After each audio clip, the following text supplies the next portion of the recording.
My son's goodbye sounded like a boarding call chime, quick, tinny, and already fading before I could answer. He and my daughter-in-law rolled their designer luggage toward first class, leaving me at the self-check kiosk with no ticket home, no suitcase, and $7 in my wallet. They thought they'd stranded a helpless widow in Atlanta. They had no idea I was headed to meet the lawyer who still keeps my late husband's secrets and his signatures. Hello, friends. I'm Linda Carter, 74 years resilient. Before we begin, type your city in the comments so I know where my courage is landing today. Now settle in. This flight of betrayal has just begun. When Ethan called 2 weeks after his father's funeral, his voice sounded too bright, as if he dusted grief off his shoulders with one swipe. Mom, Brianna, and I are taking the twins to Aruba for spring break. Come with us. You deserve ocean air. Ocean air. The phrase fluttered like a vacation brochure through the stale rooms of my house, rooms where my husband Joe's laughter still clung to the curtains. I hadn't left Georgia in 6 years. I craved a horizon that wasn't a gravestone, so I said yes. Ethan insisted the trip be a team effort. I sold Joe's antique fly rod collection, he'd once joked we'd fish in heaven instead, and wired $2,000 into Ethan's account for flights. He texted a thumbs up emoji, modern shorthand for gratitude. The morning of departure, Brianna swept into my driveway in an SUV big enough to haul a small circus. Her perfume, jasmine and calculation, hit me before her greeting did. Linda, darling, toss your carry-on in back. We printed your boarding pass, she said, waving a glossy envelope. Carry-on? I asked, glancing at my navy suitcase. We'll check everyone's luggage together so you don't stress, she chirped. She slid my suitcase into the trunk and snapped it shut before I could kiss goodbye to the sweater Joe always said made me look classy as a senator's wife. At Hartsfield-Jackson, the twins squealed at the moving walkway while Brianna sashayed toward the Sky Priority counter.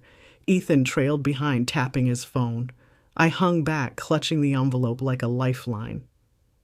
Joe's faded wallet rested in my purse. Inside, the business card of Marshall Grant Esq, the attorney who'd drawn up our wills. I carried it the way other widows carry tissues, out of habit and just in case. Check-in felt like a magic trick performed too fast. Agents printed tags, bags vanished, and the clerk scanned everyone's passports. When my turn came, her scanner beeped a low apologetic tone.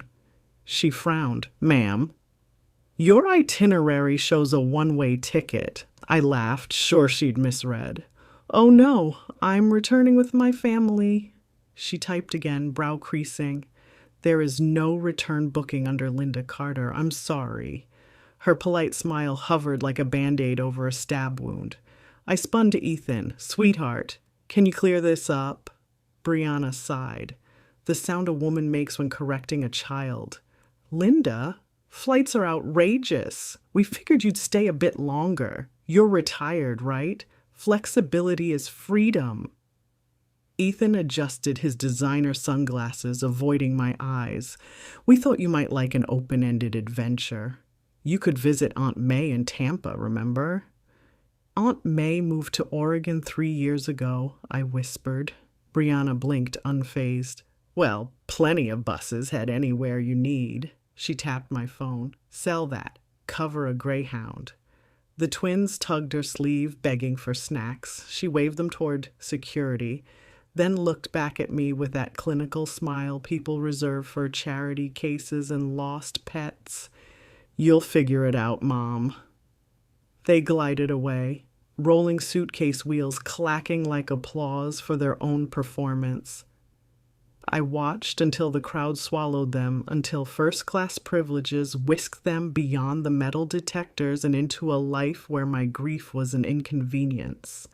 For a full minute, I couldn't breathe. The airport roared around me. Gate announcements, latte orders, laughter cracking like popcorn. Travelers brushed my elbow, sidestepping the static statue in their path. I felt 40 years disappear. Back to the day my own father missed my ninth grade recital because gas cost too much. Abandonment has an echo. It rings through decades, but echoes can also wake you. I straightened my spine, tucked a loose strand of silver hair behind my ear, and stepped out of the flow of humanity to a vacant bench. I counted my assets: purse, phone, envelope, Joe's wallet, no suitcase, no ticket, but I still owned my name, my story, and nestled against my rib cage the lawyer's card. Joe said I should guard like a spare parachute. I dialed the number with hands steadier than I felt. Marshall answered on the second ring, warm southern baritone unchanged by years. "Linda? You holding up, darlin'? I'm standing in Atlanta airport with a one-way ticket to nowhere. I need to update my estate today." A pause thick with understanding. "You at Terminal B? There's a legal services office past arrivals. Meet me in an hour." I exhaled. The first true breath since Joe's funeral. "Thank you." Hanging up, I lifted my chin and scanned the departure board. Ethan's flight to Aruba blinked on time. Good, let him sip his mimosa. Unaware the will he's banking on is already melting like ice in island heat. I rose from the bench, shoulders back, grief settling into something sharper. Resolve. As I walked toward the exit, a woman rushing by caught my eye and smiled. Not pity this time, recognition maybe of a fellow traveler refusing to be lost luggage. Next, you'll follow me into a glass-walled office where old promises turn into new power, and discover the clause my husband hid in our paperwork that will make Ethan wish he'd bought me a return ticket. Stay tuned. I found Marshall Grant waiting by the giant bronze peach that anchors the atrium outside baggage claim. Gray curls escaped his fedora, but his handshake still had courtroom confidence. He whisked me toward a glass-walled office wedged between a currency exchange booth and a store selling neck pillows shaped like flamingos. A discreet sign read, "Atlanta Legal Services by appointment." Marshall flashed a bar card and the receptionist waved us through. Inside, fluorescent lights hummed over a conference table small enough to keep secrets close. Marshall slid a leather folio between us. "Joe called me 6 weeks before he passed," he began, voice low. "Said he wanted one last safeguard for you. We drafted a contingency clause, but he never told me why." My breath snagged. "What clause?" Marshall opened the folio to a notarized page titled Codicil 2, Spousal Security Provision. Joe's familiar signature sprawled beneath 3 typed sentences. "If my spouse is ever abandoned, defrauded, or financially exploited by any beneficiary named herein, that beneficiary's share shall transfer to the Carter Legacy Trust, in full." I read it twice, heart pounding louder each time. Joe, sweet, practical Joe, had foreseen storms he hoped would never come, Marshall continued. "Your son and daughter-in-law are beneficiaries. If we prove abandonment or exploitation, their inheritance shifts to the trust automatically. No years-long lawsuit, no family vote." "Proof?" I echoed, pulling Ethan's text receipts from my purse and the printed itinerary showing one way. Marshall's eyes glinted. "This is a start. Airports record everything, check-in surveillance, curbside cameras. We'll subpoena footage of Brianna loading your suitcase into their trunk." He slid a document across. "Temporary injunction petition. Sign and I can freeze joint accounts linked to your trip contribution by tomorrow morning." My pen hovered, trembling, not with doubt, but with the gravity of choosing myself. Ink met paper, the signature felt like breaking surface after a long dive. Marshall smiled softly. "Your courage honors Joe." I swallowed the knot in my throat. What happens next? First, I file the injunction.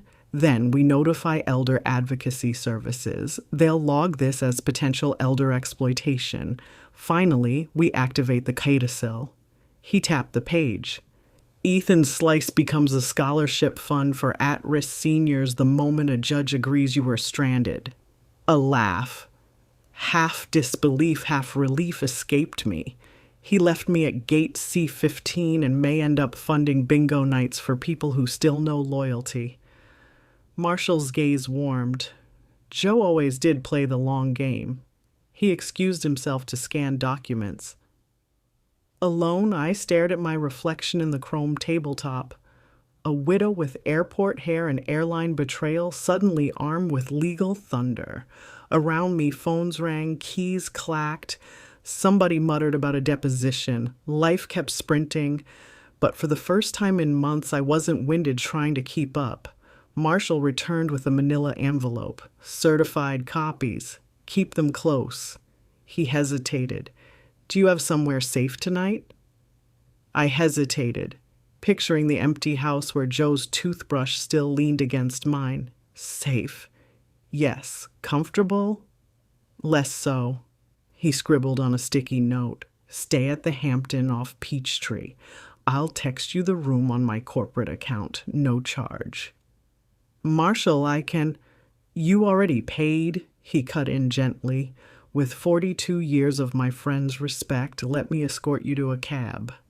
Back in the atrium, travelers surged past, honeymoons, business deals, reunions. Waiting beyond sliding doors, I'd arrived as lost luggage. I was leaving with coordinates. As Marshall hailed a taxi, an alert pinged my phone. Automatic notification from the joint account Ethan used for vacation costs. Withdrawal, Channel 200, Dorisordernings, Aruba. Duty-free. Tears threatened, but anger cooled them. Joe once told me rage without direction is just a bonfire. Rage with a map is a locomotive. I had tracks now. The cabbie, a middle-aged woman with gospel music playing low, helped me in. Rough day, ma'am? She asked, catching the shake in my hands. Rough beginning, I corrected, fastening my seatbelt, but the sequel's looking better. As we merged onto the interstate, downtown's skyline glimmered ahead. Glass, steel, possibilities. I imagined Ethan somewhere over the Caribbean, champagne flute in hand, phone on airplane mode, blissfully unaware that the bank would greet him on landing with a frozen account and a polite reminder of codicil law. My phone buzzed again, this time a group selfie from Brianna. Designer sunglasses, perfect teeth, a caption, dripping filters, family time the blessed. I stared, thumb hovering over reply, then locked the screen. Answers could wait until consequences arrived. The cab exited onto Peachtree. Evening sun backlit the hotel's red brick facade like stained glass. I paid, thanked the driver, and wheeled my dignity, still small enough to fit in a handbag, through automatic doors into cool lobby air. Upstairs, I opened Marshall's envelope. Inside lay copies of every form, plus a note in Joe's handwriting dated 6 weeks before his death. Lynn, if you're reading this, someone forgot how lucky they are to love you. Remember, a Carter never lands without a runway ready. All my heart, J. Grief punched, gentle but firm. I pressed the note to my chest, then tucked it into the bedside Bible like a new psalm. After a hot shower, I ordered room service soup and sat by the window watching headlights weave endless stories below. Tomorrow I'd open a new bank account, schedule a locksmith, and draft a letter to Ethan explaining, in precise legal terms, what it costs to mistake love for leverage. But tonight I allowed myself one small victory ritual. I opened the hotel notepad and wrote 3 words, bold and centered. Runway is ready. I underlined them twice, slid the paper under the lamp, and climbed into crisp sheets. Morning cracked open with the muted thrum of Peachtree traffic and the faint announcement ding still echoing in my dreams, final boarding call for passengers who never looked back. I dressed in the hotel's soft robe first, letting its unfamiliar luxury remind me that comfort could come from places other than family. By 7, I was in my navy slacks and pearl button blouse, Joe's favorite, headed downstairs with a plan and a leather folder full of copied paperwork. The plan began at Southern Magnolia Bank Midtown branch, where Ethan and I once opened a just-in-case account after his first internship. Back then, we'd slipped $20 bills in like secrets. Eventually, the balance grew into the fund he siphoned for Aruba. Today it was ground zero. The lobby smelled of lemon polish and ambition. I asked for Mr. Doyle Harper, the branch manager who'd sent my monthly statements for years. Moments later he emerged, trim beard manicured, smile too quick. "Mrs. Carter, I was sorry to hear about Joe's passing. How can I help?" I followed him into an office decorated with award plaques and photos of charity golf tournaments. I wondered which wall my grief appearance fee had funded. "I'm here to freeze joint account 9934 and revoke my son Ethan's access," I said, sliding Marshall's injunction across the desk. "Court. Order effective immediately." Doyle adjusted his tie, scanning the document. A flicker. Was it guilt? Crossed his eyes. "Of course. But there may be a hold while our legal team validates." "Your legal team can call Judge Kendrick's clerk," I interrupted, tapping the embossed seal. "Meanwhile, please print a record of every withdrawal since February." He hesitated, then typed. The printer coughed a 4-page list. I scanned columns of dates and amounts, spa packages, duty-free shops, a pre-authorization from a luxury watch boutique. Ethan was sampling paradise by the hour. Doyle cleared his throat. There's also an internal note. He turned his monitor my way. An email from Ethan dated yesterday, time-stamped 15 minutes after boarding. Mom agreed I could handle funds for her while she vacations longer. Please expedite a daily debit limit increase to $5,000. Doyle looked sheepish. We hadn't processed it yet. I kept my voice level. Thank goodness your team moves slower than my betrayal. I signed the freeze, removed Ethan's name, and added Marshall as co-signatory. Doyle stamped everything without another word. Outside, spring sunlight bounced off high-rise glass like applause. Step 1 accomplished. Step 2 unfolded 12 blocks away at Henderson and Grant Trust Services, where Marshall greeted me in a charcoal suit and sneakers. He jogged from the courthouse. He ushered me into a boardroom whose long window framed the skyline like a success story waiting to be told. "Judge signed the temporary order," he said, placing a certified copy beside a steaming mug of Earl Grey. "Ethan's inheritance is provisionally suspended pending investigation, but Joe left one more rabbit in the hat." He handed me a sealed envelope labeled in Joe's blocky handwriting. "Beneficiary schedule. Open if needed." My pulse skittered. I broke the seal and unfolded a single sheet listing beneficiaries after me. The names surprised me. Carter Legacy Trust, Senior Empowerment Fund, Lila Banks, goddaughter Benji Carter, grandson minor Benji, my eldest grandchild, was only 9. Joe had skipped Ethan entirely, channeling assets to a trust for seniors and to Benji's college future. Tears pricked, equal parts sorrow and admiration. Joe hadn't planned for Ethan's fall. He'd planned for everyone Ethan might drag down with him. Marshall pointed to the first line. Carter Legacy Trust is dormant until you trigger it. We can endow it today with the assets you and Joe designated. House equity, farmland lease revenue, retirement accounts.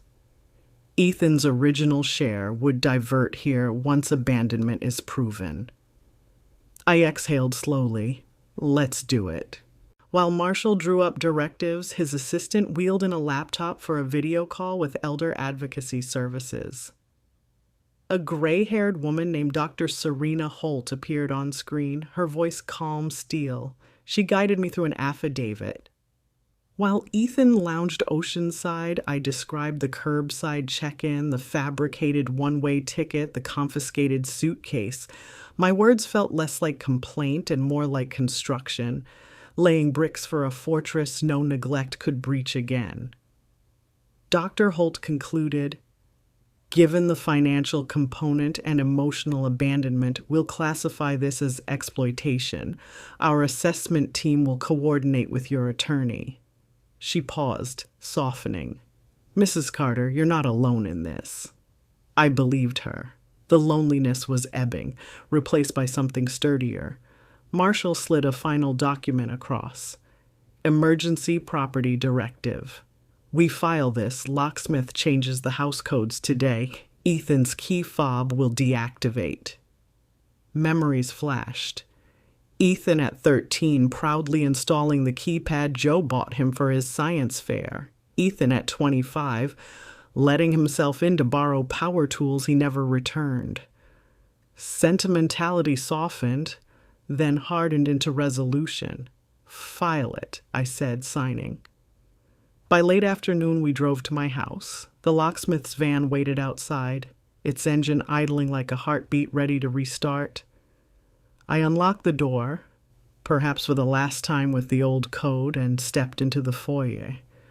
Joe's slippers still sat by the hall closet. Their emptiness no longer crushed me. Instead, I imagined them on display at the senior center the trust would one day fund. A quiet monument to a man who planned ahead. The locksmith installed a new smart lock. I set the master pin to Joe's Marine Corps service number. Memory as security. When he left, Marshall lingered on the porch. "You've reclaimed every lever Ethan thought he held." I looked toward the peach trees Joe planted, buds just starting to swell. "Levers break," I said. "Roots hold." My phone buzzed. International number. "Ethan?" No doubt discovering frozen funds, I silenced it. Let voicemail take his confusion while I finished planting justice. The first voicemail hit at 3:07 a.m., Atlanta time. A garbled transatlantic connection, carrying Ethan's voice at a pitch I hadn't heard since he lost his first bicycle. "Mom, I don't know what you've done, but my cards declined and the hotel wants another form of payment. Call me. Please." 6 more messages followed in the next hour, each a shade closer to panic. By sunrise, the unread counter on my phone looked like a slot machine jackpot. I brewed coffee in Joe's dented percolator and let the phone vibrate unanswered, while the aroma of chicory filled the kitchen. The locks were changed, the accounts frozen. I owed no one an emergency landing strip. At 8:15, Marshall texted, "Local reporter called. Rumor of airport abandonment scam. Interested?" I nearly laughed. Atlanta Talk Radio must have sniffed out the injunction filing, but reporters like gardeners can be useful if you plant the right seeds. I called Marshall. "Let's invite her to the house. Today, I'll serve truth with pastries." The reporter and the recording. By noon, a young journalist named Tessa Nguyen sat in my living room, voice recorder balanced on her knee. She'd covered elder fraud cases before. Her questions were sharp but respectful. I handed her copies of the one-way itinerary, the bank records, and coup de grace, Doyle Harper's email log showing Ethan's request to raise debit limits. Tessa raised an eyebrow. "Mind if I quote you?" "Quote the documents," I said, sliding over a plate of lemon bars. "My story is public domain now." She grinned. "One more thing. Any visual proof from the airport?" Marshall, joining by speakerphone, answered, "Subpoena in process, but we have something better. Check Brianna Monroe's Instagram story from 2 hours ago." I pulled it up on the television, a looping boomerang of Brianna clinking champagne flutes in a beach cabana. The caption read, "When you drop the dead weight and upgrade to first-class life." She tagged a luxury travel influencer and added a winking tongue emoji. Tessa's jaw dropped. Dead weight? Context, I said calmly, is the shore where excuses drown. Marshall chuckled. We screen captured it. Even if she deletes the story, the metadata's preserved. Tessa packed her recorder. The lemon bars were gone, but she left me something sweeter. Assurance that a primetime expose would air tomorrow. People need to know abandonment can wear designer heels, she said at the door. Brianna's fatal swipe. Late afternoon, I drove to Willow Ridge Elementary to collect Benji, my 9-year-old grandson listed in Joe's secret beneficiary schedule. School office staff recognized me from field day volunteering years earlier. Their warmth reminded me, family isn't always blood, but the people who remember how you take your coffee. Benji bounded down the hallway, suspicion turning to delight when he saw me. Grammy? Dad said you were taking a little detour. Turns out, detours can be adventures, I said, ruffling his hair. Want ice cream? While he attacked a mint chip mountain, my phone pinged with a fraud alert text. Unusual purchase, 4200, South Beach Jewelers, card ending 9921. That card had been closed under the injunction. Brianna, blind to legal freezes, had evidently tried to buy herself a sorry mom necklace on my dime. I forwarded the alert to Marshall. He replied within minutes. Perfect. Attempted unauthorized charge. Smoking gun. Sending to DA. The confession attempt. At 7:30, just as Benji and I finished building a Lego fort, Skype rang on my tablet. Ethan's caller ID. I answered. Camera off, mic muted. He appeared on screen in a tropical print shirt, sweat beading his forehead despite the beachfront breeze behind him. Mom, please pick up. He swallowed. We're having issues. Brianna's card got flagged, the kids are upset, and the hotel manager says the room's prepaid under your name, but the incidentals are frozen. Can we just... He glanced off camera, lowered his voice. Can we just fix this quietly? Quiet? The word echoed like a slammed coffin lid. I unmuted. We will, Ethan. Tomorrow night. You'll see the whole story on Channel 7. His face drained. You went to the media? No, dear. The media came to me. Actions invite audiences. I ended the call before he could reply. Locking the runway lights. After Benji's bedtime, I sat at Joe's old roll-top desk and penned a letter to Ethan, ink, not digital, so the weight of each stroke might register. Son, the opposite of love is not anger. It is indifference. Yesterday you attempted to make me indifferent to my own dignity. Instead, you taught me its value. A Carter repays lessons with dividends. Watch the news. Love, Mom. I sealed the envelope and tucked it into the to-be-mailed tray, right beside the paperwork activating the Carter Legacy Trust. Tomorrow, both would leave my hands. One to a TV studio, one to a courthouse records office. Outside, dusk settled over Joe's peach trees. I stepped onto the porch, letting the new smart lock click behind me. A soft, victorious heartbeat. Fireflies stitched green constellations over the lawn. Somewhere thousands of miles south, my son watched an ocean sunset he'd paid for with short-sightedness, unaware the tide was already turning. The sun was still stretching pink across the treetops when my phone began chiming with alerts that felt like distant church bells, familiar, inevitable, impossible to ignore. Channel 7 had just aired the segment Tessa titled First Class Abandonment, When Family Trips Turn to Betrayal, and social media reacted the way summer lightning strikes dry pine, fast, hot, loud. My living room window lit with notifications, tagged posts showing split-screen shots of me at the airport bench beside Brianna's champagne boomerang, hashtags Joy Gate gaslighting, and Mom left. Behind climbing trends, as strangers offered spare rooms, prayers, and a few sharp suggestions about where my daughter-in-law could shove her designer luggage. I sipped coffee from Joe's old Braves mug, equal parts amused and numb. The digital uproar could not fix grief, but it sure made silence a choice rather than a sentence. Down the hall, Benji was still asleep in the guest room, his Lego fort guarding the doorway like a multicolored dragon. I let him rest. Today would upend what he thought he knew about grown-ups. Instead, I opened the patio door for morning air and found Marshall standing on the porch, hair wind-tossed, suit jacket folded over his arm as if he'd run the whole way from Midtown. He held up a flash drive. Surveillance footage arrived at dawn, clear as a sermon.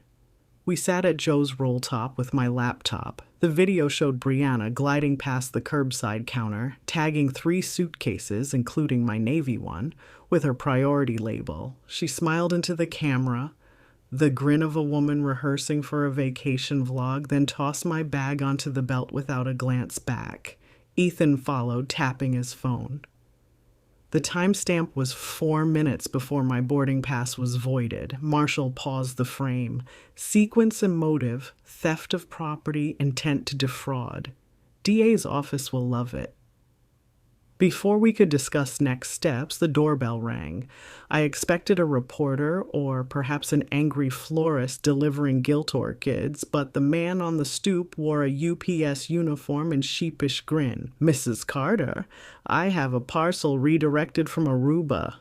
He set down my Navy suitcase, the tag still proudly stamped Sky Priority. Inside, my sweater and Joe's framed photo were folded exactly as I'd packed them, untouched. On top lay a handwritten note on resort stationery. "Thought you might need this, love, Bree." The gall of courtesy after cruelty stole my breath for a heartbeat, then gave me fire. Marshall photographed everything, note, tag, tracking label, while I zipped the bag shut and slid it beside the peach tree-patterned drapes. Mid-morning Marshall deputies arrived with a summons.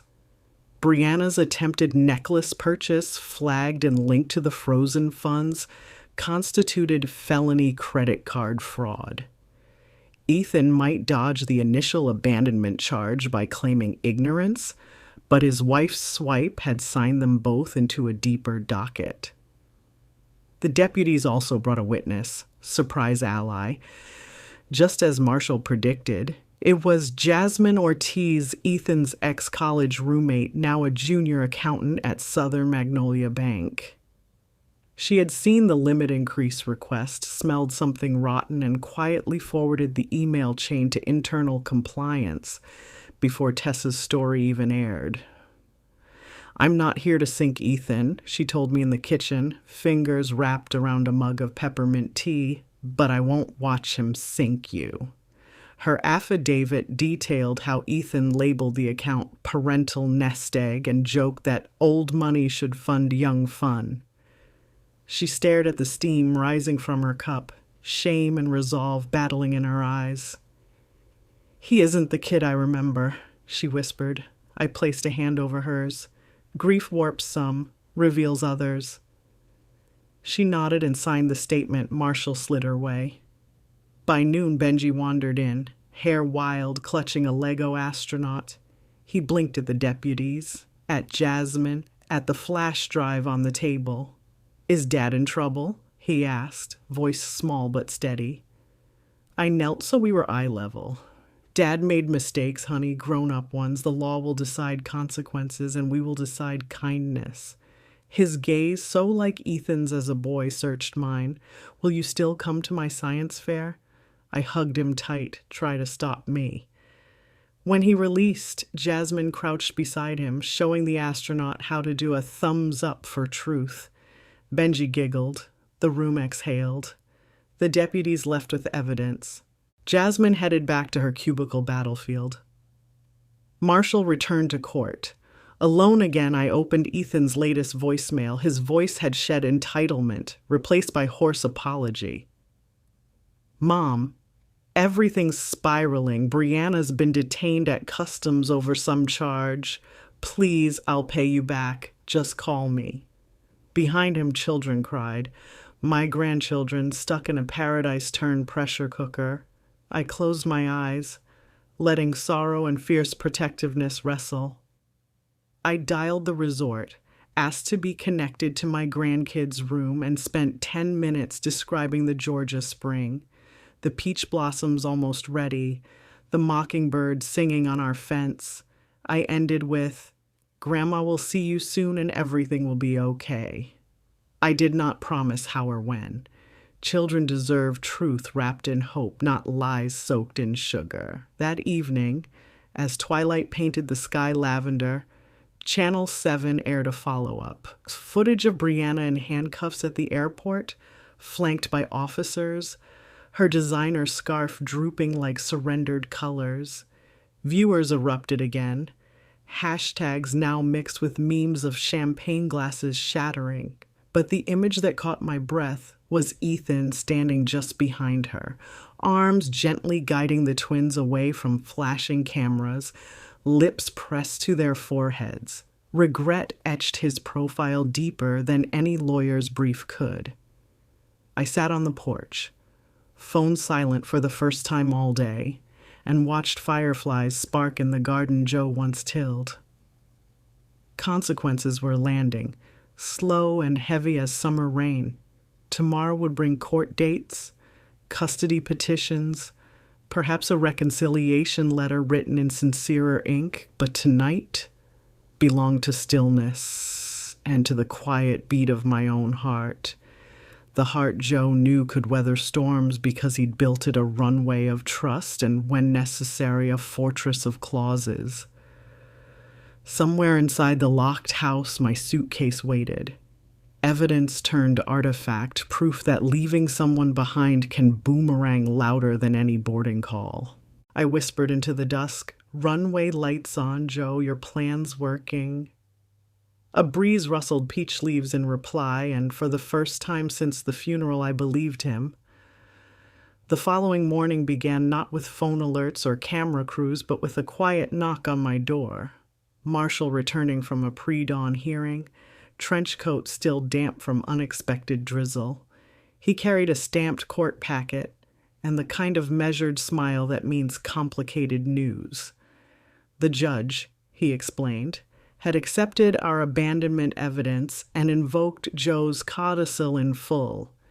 Ethan and Brianna's inheritance was officially severed, every dollar transferring to the Carter Legacy Trust by close of business. What remained unsettled were the twins. Child Protective Services feared the media storm and pending fraud charges made staying in Aruba unsafe, so emergency custody was floating in bureaucratic limbo. I listened, heart clenched between relief and dread. My grandchildren hung in that limbo. Marshall slid a fresh motion across the kitchen table, temporary guardianship in my name, and said the hearing could happen by video if I swore I was prepared for school runs, pediatric visits, the daily grind of parenting again. I signed before the ink had time to think. By midday, Ethan called, this time through the consulate's secure line, desperation coated with humility. Brianna's bail was steep. The hotel bill had ballooned and customs had seized their passports pending inquiry. "Mom," he choked out, "the kids miss you. Will you take them home?" The words cracked something inside me, a seam hidden since the funeral, and love seeped through even as fury still smoldered. "Yes," I said, "but their ticket out is honesty. Send a notarized statement admitting you stranded me and authorized the fraudulent purchases. Do that, and I'll book seats for the children tonight." He inhaled, hesitated, then agreed. Within hours, a scanned confession arrived, countersigned by an embassy official. Marshall forwarded it to the district attorney before printing boarding passes to Atlanta. While we coordinated the twins' flight, Channel 7 aired a follow-up. Experts debating elder exploitation laws, viewers flooding phone banks with similar stories. The Carter Legacy Trust's website, which Marshall's interns had rushed live, received its first wave of donations from strangers who had gate gaslight scars of their own. I spent the afternoon assembling 2 bedrooms. Benji would keep the guest room, and I transformed Joe's study into a space for Ava, the younger twin, stringing fairy lights around shelves still lined with his fishing trophies. The scent of fresh sheets mixed with sawdust from hastily constructed bunk beds, and for the first time the house felt less like a mausoleum and more like a fortress, turned nursery. Evening brought Jasmine back, this time not in business attire, but jeans and a calm determination. She offered to tutor the kids in math while I navigated guardianship forms. "You protected the bank's integrity," she said. "The least I can do is guard yours." We drafted a schedule. Mornings at school, afternoons split between homework and counseling sessions elder advocacy would cover. I wondered if Joe foresaw this community knitting itself around his absence, a quilt sewn from every quiet seed he planted. At 10:30 p.m., the twins' flight landed. Airport security escorted them to a private lounge where I waited with warm cocoa in thermoses and blankets, crocheted by Willow Grove residents who insisted on helping. Benji saw me first, sprinting across polished tile into my arms with a sob that washed out my lingering anger like a hard rain. Ava followed, smaller, eyes swollen from travel and confusion. She pressed the soft yarn to her cheek and murmured, "Daddy said you'd fix the scary part." I kissed her forehead and promised the scary part was nearly done. Back home, the twins settled beneath their new quilt, lulled by the rhythmic chiming of Joe's porch wind bells.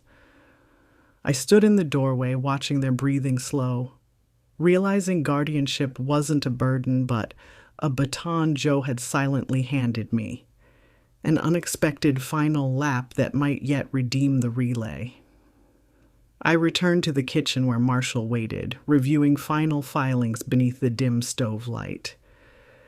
"We have Ethan's confession, Brianna's charges, custody affidavits, and the trust activation," he said, stacking folders like victory bricks. "Next up, sentencing recommendations and formal adoption of the trust's board." I poured us both chamomile tea, the kind Joe swore tasted like mowed lawn, and lifted my cup. "To legacies that outgrow disappointments," I toasted. Marshall clinked his mug against mine, eyes glassy with fatigue and something softer.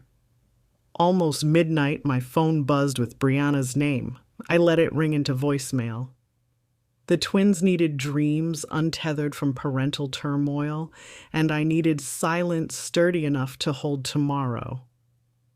Before heading to bed, I opened the back door and stepped onto the porch, cool air carrying the distant hum of the interstate and the nearer drone of spring frogs. I imagined Ethan sitting in a humid interrogation room, realizing each misstep had composed a march straight toward accountability. Compassion stirred, but consequences stood guard. I whispered into the dark, "Grow up, son. The world won't wait." A breeze riffled the peach leaves as if Joe was nodding. Inside, I wrote a single line in my journal. "Love doesn't excuse harm. It repairs what harm created." Then I closed the book, switched off the lamp, and joined my grandchildren in the new chapter of our lives, one Joe drafted long before any of us knew we'd need it. Monday morning, I woke before the alarm, throat raw from a night of half-sleep and courtroom dreams. The twins were still bundled in their bunks, Benji clutching his Lego astronaut, Ava buried beneath the quilt the Willow Grove ladies had stitched. I left them a note, "Pancakes soon, wish us luck," and dressed in the navy suit Joe once called my "don't mess with me" armor. Marshall arrived at 7 with 2 travel mugs of coffee and a stack of filings so thick it bowed his briefcase. We drove downtown in silence, broken only by his occasional murmur. "Guardian ad litem confirmed." DA dropped plea offer. Judge's Weaver, not Kendrick. The courthouse steps felt steeper than I remembered, every echo of our shoes an old hymn about truth and consequence. Inside, the gallery buzzed with reporters and curious onlookers who had followed Hasich's gate gaslighting all weekend. I spotted Jasmine in the second row, a reassuring nod, and behind her 3 Willow Grove residents clutching "Protect Our Elders" ribbons. The bailiff called State Ver Monroe, and Ethan entered in a gray suit that looked borrowed, hair unstyled, eyes hollow. Brianna followed, wrists free, out on bond, but ankles wobbling on heels suddenly too tall for shame. They took their seats at defense counsel's table. Neither dared glance at me. Judge Weaver, a silver-haired woman with half-moon glasses, opened proceedings. Charges were read. Felony credit card fraud for Brianna, financial exploitation of a vulnerable adult for Ethan, plus a shared count of child endangerment tied to the reckless spending that stranded the twins. Ethan's attorney requested leniency, citing momentary lapse under grief. Weaver's eyebrow arched like a drawbridge. Marshall rose, voice calm but edged with steel, and presented Ethan's notarized confession, the surveillance footage, Brianna's champagne post, and Jasmine's affidavit. Then he introduced the surprise witness, Officer Caleb Johnson, the airport policeman who had responded to my silent, stoic figure the day I was left behind. His body cam footage played on the court monitor, me on that bench clutching the useless itinerary while crowds streamed past. I had forgotten how small I looked. The gallery gasped. Brianna's mascara smudged. When asked if I wished to address the court, I stood, palms steady on Joe's cane. Your Honor, my husband taught me that mercy without justice is enabling, but justice without mercy is incomplete. I ask for a sentence that protects the public, educates my son, and ensures my grandchildren are never again collateral damage. Weaver nodded, expression unreadable, and recessed for 30 minutes. We waited in the hallway, where light slanted through tall windows like verdicts made of sun. Ethan shuffled toward me, lips trembling. Mom, I don't expect forgiveness, but thank you for bringing the kids home. I studied the boy I once bandaged after backyard skate mishaps and saw, flickering beneath guilt, that same need for direction. Your children will always have a runway, I said, voice soft but firm. Whether you join them at the gate depends on the road you walk from here. The bailiff called us back. Judge Weaver read her decision. Brianna, 18 months jail, suspended after 6, with completion of financial ethics courses and 200 hours community service at elder advocacy. Ethan, 3 years, suspended after 18 months in a residential rehabilitation center that pairs addiction counseling with elder care work, plus mandatory parenting classes. Restitution to the Carter Legacy Trust in the full amount of misused funds and permanent transfer of legal custody of Benji and Ava to me, subject to annual review, the gavel struck, the room exhaled. Brianna sobbed as deputies escorted her out. Ethan turned, eyes wet, and whispered, "Tell them I love them." I nodded, because some messages must travel even when their sender cannot. Reporters surged, microphones poised, but marshals shielded me past flashing bulbs until we reached the marble rotunda. There stood Benji and Ava. Jasmine had driven them in, tiny hands clutching courthouse-issued visitor badges. I knelt. They flung themselves forward. "Is Daddy okay?" Benji asked. I replied, "He's getting help so he can become the father you deserve." It was enough for now.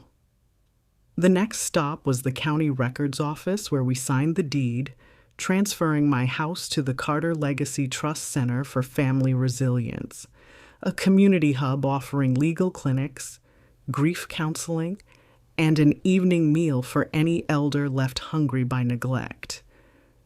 The same peach tree yard Ethan once eyed for resale value would soon host raised bed gardens where seniors and school children could plant side by side. As I pressed my signature, Joe's service number still fresh in my mind, I felt an almost physical click, like a tumbler falling into place inside a lock that had waited years for the right key.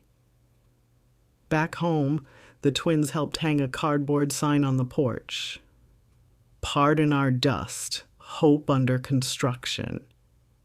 Neighbors paused on walks, asked questions, offered paintbrushes.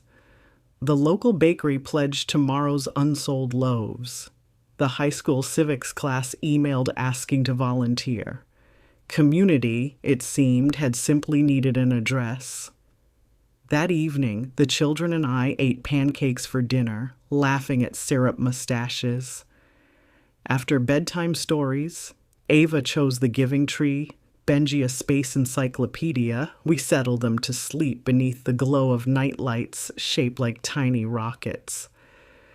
I stepped onto the porch where twilight had painted the sky, the exact rosé hue of Brianna's beachfront cocktail. Wind stirred the wind chimes.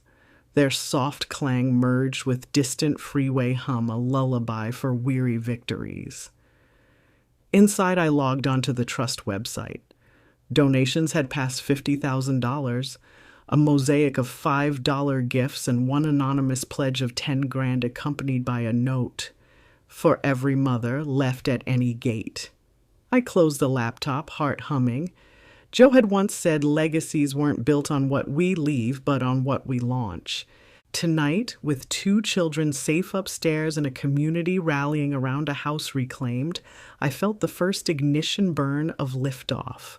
Tomorrow would bring construction permits, homework packets, therapy appointments, maybe nightmares soothed with cocoa. But tonight, the runway Joe paved with foresight stretched clear under a canopy of forgiving stars, and I was at the helm. Wheels up, destination dignity restored. The first construction truck rumbled up the drive before dawn, headlights sweeping across the porch like stage lights testing the set. Inside, the twins still slept, Ava curled under her fairy light canopy, Benji splayed across comic book galaxies. I slipped into Joe's flannel shirt, threadbare, steady, and met the crew at the old peach trees. Mrs. Carter, the foreman said, tapping rolled blueprints. Foundation pour starts at 8. Ramp for wheelchair access goes in tomorrow. His matter-of-fact tone was symphony to my ears. Action, not apology, humming through soft spring air. I thanked him and returned to the kitchen where pancake batter waited. The scent of vanilla coaxed the children downstairs, sleepy-eyed and hungry. Over breakfast, Benji asked if the new center would have robots. Kind of, I said, buttering toast. Volunteers run on coffee and good intentions, practically cyborgs. Ava giggled, syrup dimpling her chin. By 9, volunteers arrived. Jasmine with her laptop to set up donation kiosks, Ruth from Willow Grove carrying flats of marigolds, 2 high school seniors hauling paint rollers bigger than their biceps. The house vibrated with purpose. While Marshall held conference calls from the dining room, closing on farmland proceeds, scheduling ribbon cutters, I knelt beside Ava, in the garden bed Joe once fussed over, showing her how to tuck marigold roots into soil. She patted earth with tiny palms and whispered, "Stay," as if coaxing the flowers to trust us. At noon, a delivery van brought a surprise, 12 brand new laptops donated by an anonymous giver who signed only a formerly silent daughter. I traced the label, feeling the ripple of stories sparked by one broadcast and one choice to speak. Ethan called soon after, supervised line from the rehab facility. His voice sounded gravelly, scraped clean. I watched the live stream of the groundbreaking, proud of you, of Dad. A pause thickened. Mom, when I finish here, can I volunteer? Real work, not shortcuts. I look toward the porch where Benji and Ava race paper airplanes. Service hours start at 7 a.m., I said. We'll save you a name tag. He exhaled, relief maybe, and whispered, "Tell the kids good night." I promised I would. Afternoon sun slanted through skeletal rafters as crews removed rotted porch boards, revealing new beams stamped Carter Trust. The foreman handed me the first original plank, edges splintered, paint long flaked. I carried it to Joe's shed, sanded the surface smooth, and stenciled 3 words in white: "Runway is ready."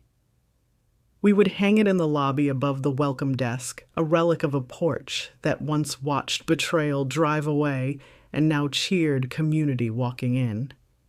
By dusk, tools quieted, volunteers drifted home, and silence settled gentle as twilight. I tucked the twins into their bunks, Benji clutching his astronaut, Ava running fingers over her marigold-stained nails. "Grandma," she whispered, "will the house ever be normal again?" I brushed hair from her forehead. "Better than normal, sweetheart. Useful." She closed her eyes to that promise. Downstairs, I brewed chamomile and stepped onto the half-rebuilt porch. Night insects stitched rhythm through warm air. Wind chimes answered in soft tin. In the dark yard, the framed skeleton of the new entryway stood like open arms, waiting for walls of hope and a roof sturdy enough to hold every unloved story. I imagined elders arriving with nothing but a purse and a heartache, much like I had at Hartsfield-Jackson, and leaving with legal counsel, hot soup, perhaps a child's crayon drawing of sunlight. I set my tea on the rail and opened my phone to the Carter Legacy Trust page. A fresh donation pinged 42 by Zion, in memory of 42 years together. My breath hitched. I knew the sender, though the name read anonymous. Ethan had learned symbolism, maybe for the first time without Brianna scripting it. Growth, slow and unpretty, had roots too. Closing the screen, I faced the dark yard and spoke softly. "We did it, Joe. Your long game won." I pictured him leaning in that doorway, thumbs in pockets, grinning like a man who'd bet on quiet faith and cashed out in miracles. Inside, paperwork still waited. Next week's guardianship review, insurance policies to retitle, volunteer rosters to finalize. But tonight, I let victory be small and still. Tea cooling beside me, twins breathing steady upstairs, house beams creaking harmonic approval. Tomorrow, hammers would resume and school buses would honk and court clerks would stamp more endings into beginnings. Tonight, a widow once left holding a fake itinerary stood on her own porch. No ticket needed, no gate to clear, piloting a story that belonged at last entirely to her. I finished my tea, whispered amen to the stars, and closed the door behind me, runway lights glowing warm on a future that no one could strand again.